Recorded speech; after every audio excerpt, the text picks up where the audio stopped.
In the last video, we saw how Atmadeva had two sons and how he was tortured by Dhundhukari, and following the advice of Gokarna, he retired to the woods. After his father left, Dhundhukari started threatening his mother Dhunduli for money. Afraid of his threat and grieved by the ill treatment, the mother threw herself into a well at night and died.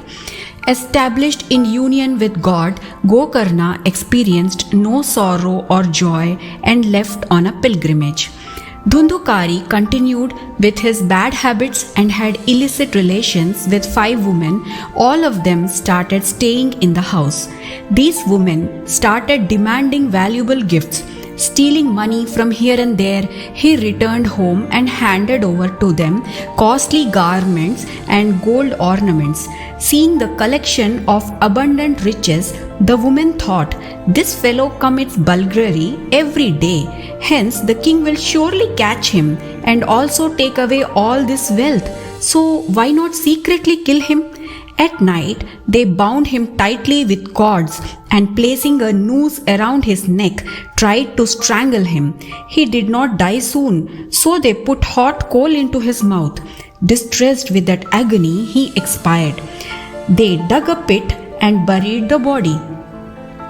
Collecting all the wealth, the woman absconded while Dhundhukari took the form of a dreadful spirit as a result of his dreadful deeds. After some time, Gokarna learned from the people that he had died. Gokarna performed the Shraddha ceremony with respect to him at Gaya and all the places of pilgrimage he went. After having done the ceremonies, he returned home and came to sleep at night in the courtyard of his house. There at midnight, Dhundhukari revealed himself to him in a most frightful form. Gokarna asked who he was and how he has been reduced to this plight. The spirit cried again and again but couldn't speak. Taking water in the hollow of his palms and consecrating it with a sacred text, Gokarna threw it on him. The spirit started talking and said, "I am your brother Dhundhukari. I committed many sins, killed many men, and so in turn was tortured to death by women. Attaining the form of a spirit, I am undergoing a miserable plight.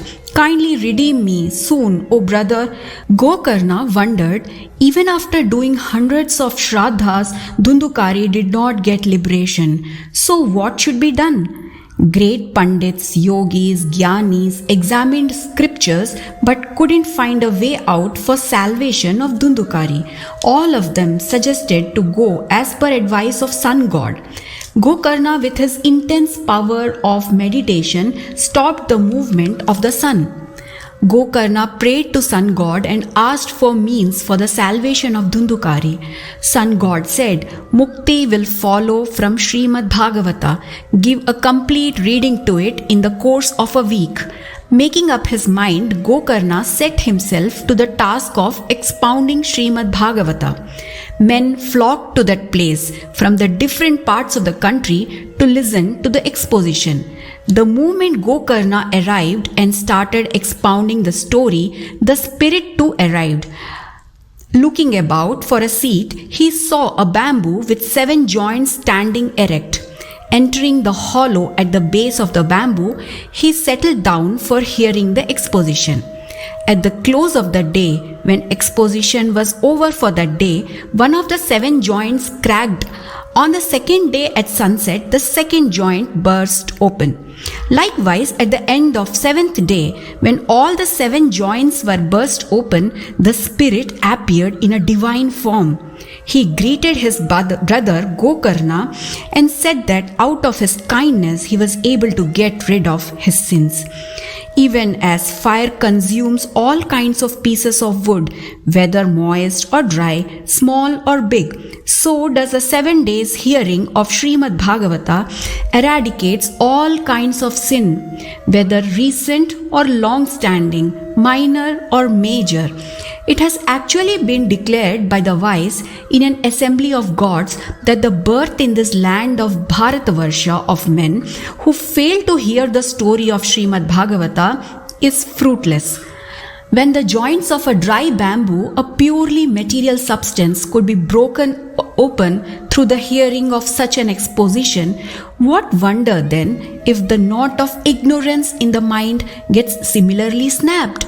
In that very moment, there arrived an aerial car manned by Vishnudutas, and the spirit of Dhundukari boarded the aerial car.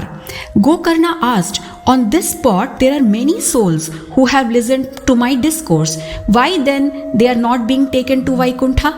The servants of Sri Hari replied, "Though it has been heard by all, it has not been equally reflected upon by everyone. The exposition was heard by the spirit of Dhundukari while abstaining from food and drink for 7 days, and a constant reflection and pondering upon each story was done by him."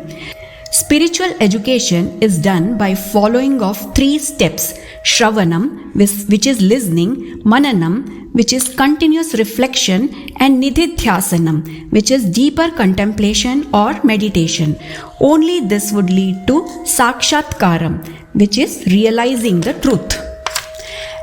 At the end of a second hearing of the scripture, you all will surely attain an abode in Vaikuntha, O Gokarna.